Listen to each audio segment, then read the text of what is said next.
গত কয়েক বছর ধরেই সরকারের উন্নয়ন কৌশলে গুরুত্ব পাচ্ছে পরিবহন ও যোগাযোগ খাত। স্বচ্ছতা নিয়ে প্রশ্ন থাকলেও বিপুল বিনিয়োগে তৈরি করা পদ্মা সেতু, মেট্রো রেল সহ অনেক প্রকল্পের সুফল মিলছে। 2 দশক পর ক্ষমতায় আসা বিএনপি সরকারের প্রথম বাজেটের উন্নয়ন ব্যয় দেখা গেল একই ধারাবাহিকতা। আগামী বছর এখাতে সর্বোচ্চ 50,000 কোটি টাকা খরচ করতে চায় সরকার, যার 19,000 কোটি থাকবে নতুন 3 মেট্রো রেলের জন্য। নির্বাচনী প্রতিশ্রুতি অনুযায়ী দ্বিতীয় ও তৃতীয় সর্বোচ্চ বরাদ্দ দেওয়া হয়েছে শিক্ষা ও স্বাস্থ্য খাতে। শিক্ষায় 47,000 কোটি ও স্বাস্থ্যে 35,000 কোটি টাকার বেশি রাখা হয়েছে। প্রায় 33,000 কোটি বরাদ্দ থাকছে বিদ্যুৎ ও জ্বালানি খাতের উন্নয়নে। আর আবাসন খাতের জন্য রাখা হয়েছে আরও 20,000 কোটি। সংবাদ সম্মেলনে পরিকল্পনামন্ত্রী বলেন, দীর্ঘমেয়াদী উন্নয়ন নিশ্চিতেই এমন ব্যয়ের পরিকল্পনা। সার্বিক পরিকল্পনার একটি প্রতিফলন এখানে ঘটানো হয়েছে। আমরা একটা ভঙ্গুর অর্থনীতি থেকে সামনের দিকে যাচ্ছে। এটা পুনরুদ্ধার কিভাবে হবে, উত্তরণ কিভাবে হবে, পুনর্গঠন কৌশলটা কি হবে, এই কথাগুলোর এই বিষয়কে মাথায় রেখে এটা একটা পরিকল্পনা হয়েছে। এই উন্নয়ন বাজেটের 1,90,000 কোটির যোগান দিবে সরকার। বাকি 36.5% জন্য নির্ভর করতে হবে বিদেশিদের উপর। যদিও সাম্প্রতিক বছরগুলোতে উন্নয়ন ব্যয় পুরোটাই ঋণ নির্ভর হয়ে পড়েছে। প্রস্তাবিত এডিপির মোট আকার ধরা হয়েছে 3 লক্ষ কোটি টাকা।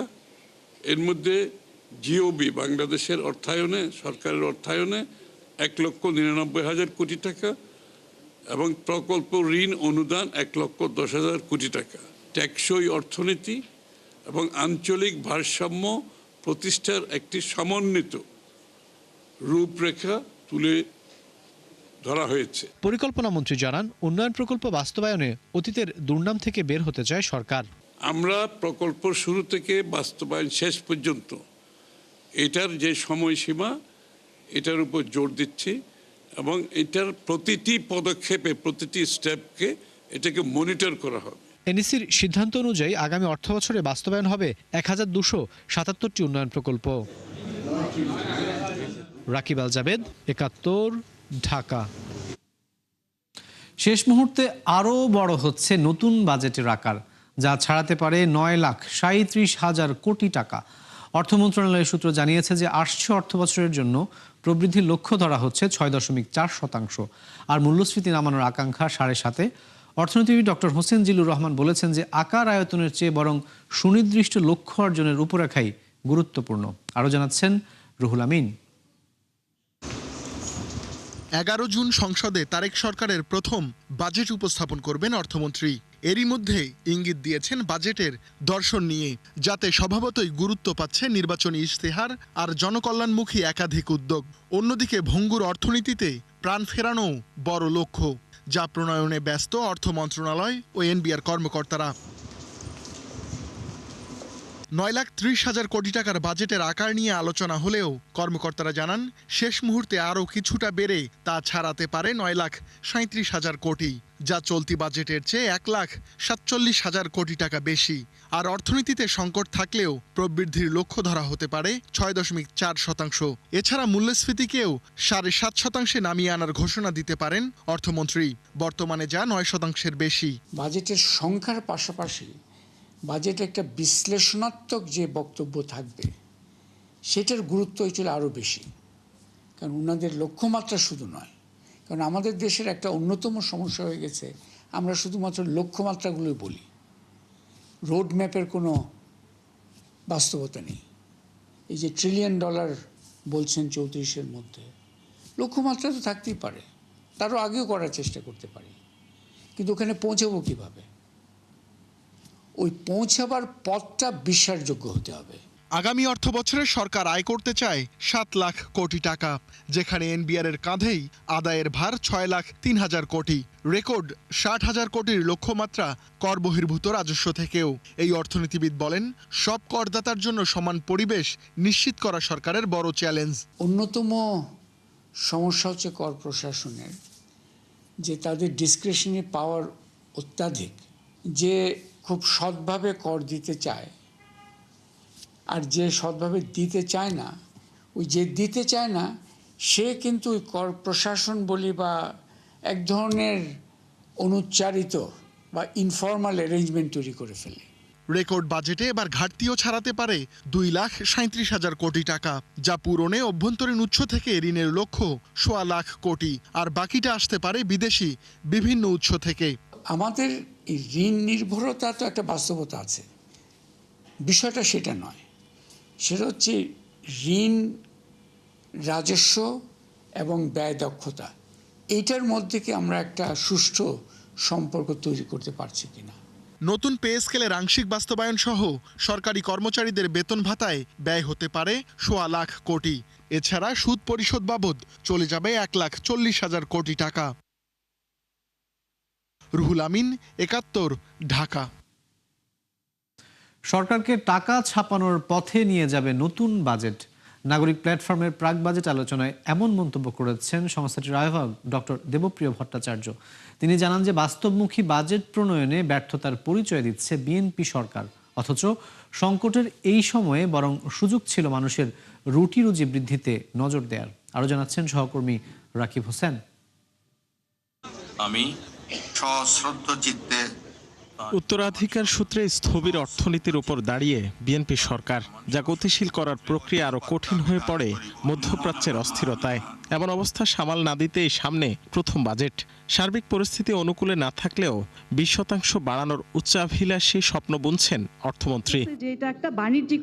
সংলাপে বিষয়টি তুলে ধরেন এসডিজি বাস্তবায়নে নাগরিক প্ল্যাটফর্মের আহ্বায়ক ডক্টর দেবপ্রিয় ভট্টাচার্য।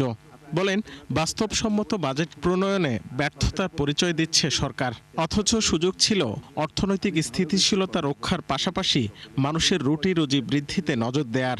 এই যে বলছে স্বাস্থ্য এবং শিক্ষা খাতে আমি বরাদ্দ বাড়াচ্ছি, যখন আপনার টাকার ত্রাণ পড়বে আপনি তাহলে কোন জায়গাতে বরাদ্দ তখন কমাবেন? আপনি কি তখন শিক্ষা স্বাস্থ্যতে কমাবেন? আপনি কি ভর্তুকিতে কমাবেন? নাকি আপনি দায় শোধ করা বন্ধ করে দিবেন? আপনার তো নাকি আপনি সরকারি কর্মকর্তাদের আয়কে আপনি ঠিক মতো দেবেন না? এই বিবেচনাগুলি, কৌশলগুলো পরিষ্কারভাবে আমরা এখনো দেখতে পাচ্ছি না। এইটা একটা বড় সমস্যা হিসেবে আগামী দিনে থাকবে। তথ্যমতে আসছে বাজেটের 7 ভাগের 1 ভাগ অর্থাৎ 1,40,000 কোটি টাকাই বরাদ্দ থাকবে ঋণের সুদ পরিশোধে, যার সিংহভাগ দায় সরকারি সংস্থাগুলোর। বিগত দিনে অপ্রয়োজনীয় প্রকল্পে বরাদ্দ দিয়ে এমন সংকট তৈরি করা হয় বলে মত দেন বক্তারা। টাকার উপরে তো আর নাম লেখা থাকে না, কিন্তু আমরা যে রাজস্ব আদায় করছি বোঝা যায় যে এটার একটা অংশ কিন্তু এখন ঋণের সুদের জন্য ব্যয় করতে হবে। ঋণ নিয়ে ঋণের সুদ করতে হবে, এরকম একটা ব্যবস্থা থেকে আমাদের কিন্তু বেরিয়ে আসতে হবে। ধারাবাহিক ব্যর্থতায় রাজস্ব আয় নেমেছে জিডিপির 6% ঘরে। তবুও আসছে বাজেটে বড় লক্ষ্য নির্ধারণ করছে সরকার। এজন্য রাখা হতে পারে কালো টাকা সাদা করার সুযোগ। এমন পুরনো পন্থায় পরিবর্তন আসবে না বলে মনে করেন বক্তারা।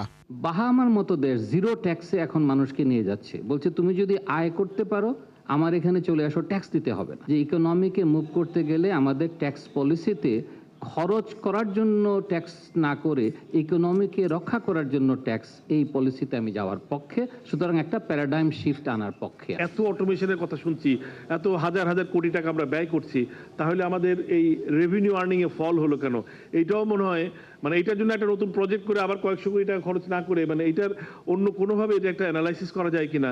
চলতি অর্থবছরে সংশোধিত বাজেটের লক্ষ্য পূরণ করতে হলে শেষ 3 মাসে দরকার 2,15,000 কোটি টাকার রাজস্ব। ফ্যামিলি কার্ড যদি আমরা আগামী বছর বাস্তবায়ন করতে যাই। রাকিব হোসেন, 71, ঢাকা। 2025 সালের জুন পর্যন্ত দেশের 22টি ব্যাংক মূলধন ঘাটতিতে, যার পরিমাণ এই খাতের মোট সম্পদের প্রায় 47%। একই সাথে রেকর্ড খেলাপি ঋণও তৈরি করেছে বাড়তি চাপ। বিশ্বব্যাংক ও পিআরআই আয়োজিত সেমিনারে এসব তথ্য উঠে আসে। বিস্তারিত জানাচ্ছেন মেজবা হাসান। ব্যাংক খাতের অনিয়ম অব্যবস্থাপনার প্রত্যক্ষ প্রভাব প্রতিনিয়ত স্পষ্ট হচ্ছে অর্থনীতিতে, যা আরও একবার উঠে এলো বিশ্বব্যাংক আর পিআরএর এই যৌথ সেমিনারে। বক্তারা বলেন, রেকর্ড খেলাপি ঋণ আর মূলধন ঘাটতি চাপে ফেলেছে এই ব্যবস্থাকে। বক্তারা বলেন, ব্যাংকের সক্ষমতা কমে যাওয়ায় নেতিবাচক প্রভাব পড়েছে ঋণ প্রবাহে, যা সামগ্রিক অর্থনীতির জন্য বড় উদ্বেগের। বড় সমস্যা হচ্ছে যে ব্যাংকস আর আন্ডার ক্যাপিটালাইজড। স্ট্যান্ডার্ড হচ্ছে যে অ্যাটলিস্ট 10% ক্যাপিটালাইজেশন হওয়া দরকার আছে, কিন্তু বাংলাদেশের ক্ষেত্রে 3.5 to 4% আছে। তো এইখানে ব্যাংকিং রিফর্মের কিছু কাজ। অর্থ খাতের সংস্কার, রাজস্ব খাতের সংস্কার আর অপশনাল চয়েস নয়, আমরা অর্থনৈতিক যুক্তিতে বাধ্য এখন এই সংস্কারগুলো করার জন্য। বিশ্বব্যাংকের পর্যবেক্ষণ বলছে অর্থ প্রবাহ কমে যাওয়ায় রেকর্ড সর্বনিম্নে নেমেছে বেসরকারি খাতের ঋণ প্রবাহ, যা বর্তমানে মাত্র 6%। এ কারণে তৈরি হচ্ছে না কাঙ্ক্ষিত কর্মসংস্থান। ব্যক্তি খাত গড়ে উঠেছে, সেটার পিছনে তো ব্যাংকিং খাতের অবদান ছিল, তাদের এখান থেকে সম্পদ গেছে, কিন্তু তারপরে আস্তে আস্তে আমরা দেখলাম যে সেখানে যে দুর্বলতাগুলি এসেছে, যার ফলে ব্যাংকিং খাত একটা ভাইব্রেন্ট ব্যক্তি খাতের জন্য যা প্রয়োজন সেটা কিন্তু তারা সরবরাহ করতে পারছে না। They have calculated that if that investment সেটা যদি হয় তাহলে এমপ্লয়মেন্ট বাড়বে, রেভিনিউ বাড়বে। সেমিনারে চড়া মূল্যস্ফীতি ও দারিদ্র্য নিয়ে পর্যবেক্ষণ তুলে ধরেন বিশ্বব্যাংক প্রতিনিধি।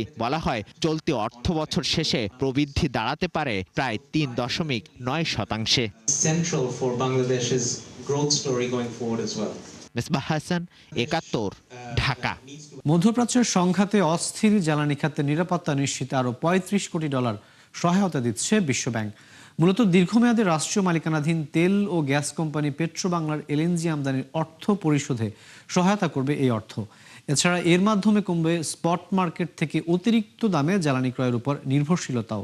এতে সাশ্রয়ী বিদ্যুৎ উৎপাদনের পাশাপাশি তৈরি হবে নতুন কর্মসংস্থান, যা বেসরকারি খাতের প্রবৃদ্ধি সহ অবদান রাখবে সামগ্রিক অর্থনীতিতে। জ্বালানির উচ্চ মূল্যে বিপাকে পড়েছে ভারত। হরমুজ বন্ধে ব্যাহত হচ্ছে মধ্যপ্রাচ্য থেকে তেল গ্যাসের সরবরাহ, আর তাই সংকট নিরসনে বিকল্প উৎস থেকে আমদানি করায় গুনতে হচ্ছে অতিরিক্ত অর্থ। ফলে এপ্রিলে দেশটির বাণিজ্য ঘাটতি দাঁড়িয়েছে 28 বিলিয়নে, যা এক মাসে বেড়েছে প্রায় $8 বিলিয়ন। বিস্তারিত জানাচ্ছেন নাদিয়া ইসলাম তুলি। বিশ্বের তৃতীয় বৃহত্তম তেল আমদানিকারক ভারত। দেশটির অপরিশোধিত তেলের চাহিদার 80%ই আমদানি নির্ভর, যার বড় অংশ আসে মধ্যপ্রাচ্য থেকে। সম্প্রতি ইরান যুদ্ধে দেখা দেয় তীব্র জ্বালানি সংকট, ফলে বিশ্ববাজারে তেল গ্যাসের দাম ওঠে রেকর্ড উচ্চতায়। চাহিদা মেটাতে উচ্চমূল্যে জ্বালানি কিনতে বাধ্য হয় নয়াদিল্লি। এতে বাণিজ্য ঘাটতি বেড়ে যায় দেশটির, যা গেল এক মাসেই বেড়েছে $8 বিলিয়ন। তথ্য বলছে এপ্রিলে 6 মাসের সর্বোচ্চ তেল আমদানি করায় দেশটির বাণিজ্য ঘাটতি দাঁড়ায় $28 বিলিয়ন, অথচ মার্চেও যা ছিল 20 বিলিয়নে। অর্থাৎ মাত্র এক মাসেই ঘাটতি বেড়েছে $8 বিলিয়ন, যা ছাড়িয়ে গেছে আগের পূর্বাভাস। অন্যদিকে এপ্রিলে ভারতের রপ্তানি আয় 43 বিলিয়ন, বিপরীতে আমদানি করে $71 বিলিয়ন। এতে চলতি হিসাবের ঘাটতি দাঁড়ায় $28 বিলিয়ন। তথ্য বলছে এ সময় আগের মাসের তুলনায় 53% বেড়ে তেল আমদানিতে $18 বিলিয়ন খরচ করে ভারত। সাথে জ্বালানির দামের উল্লম্ফনে বেড়ে যায় আমদানি ব্যয়। এছাড়া তেলের পাশাপাশি বাড়ে স্বর্ণের আমদানিও। ভারতীয় ব্যাংকগুলো ক্রয় কমালেও শোধনাগারগুলো গোল্ড ডোরের আমদানি বাড়ানোয় আগের মাসের তুলনায় তা বাড়ে 84%, অর্থের হিসেবে যা $5.5 বিলিয়নের বেশি। তবে এ সময় আমদানির বিপরীতে রপ্তানি বাড়ায় দেশটি। ইলেকট্রনিক্স, প্রকৌশল পণ্য এবং উচ্চমূল্যের পেট্রোলিয়াম রপ্তানি করে এক দশকের সর্বোচ্চ পরিমাণে। বিশ্লেষকরা বলছেন শুধু রপ্তানি বৃদ্ধি বাণিজ্য ঘাটতি নিয়ন্ত্রণে রাখতে পারবে না, ফলে চলতি হিসাবের উপর চাপ সৃষ্টি হবে। চলতি অর্থ বছরে চলতি হিসাবের ঘাটতি হতে পারে জিডিপির প্রায় 2%, যা গত বছরের অনুমানের দ্বিগুণেরও বেশি। অর্থনীতির এমন পরিস্থিতিতে বৈদেশিক মুদ্রার রিজার্ভ সংরক্ষণে জ্বালানি সাশ্রয়, ওয়ার্ক ফ্রম হোম, ভ্রমণ ও আমদানিতে সীমাবদ্ধতা সহ একাধিক পদক্ষেপের আহ্বান জানান প্রধানমন্ত্রী নরেন্দ্র মোদী। নাদিয়া ইসলাম তুলি, ৭১। দর্শক, ৭১ বিজনেস ছিল এখনকার মতো। সরাসরি সংবাদ অনুষ্ঠান দেখতে চোখ রাখুন ৭১-এর ফেসবুক পেজ এবং সাবস্ক্রাইব করুন ৭১ ইউটিউব চ্যানেল। থাকুন ৭১-এর সাথেই।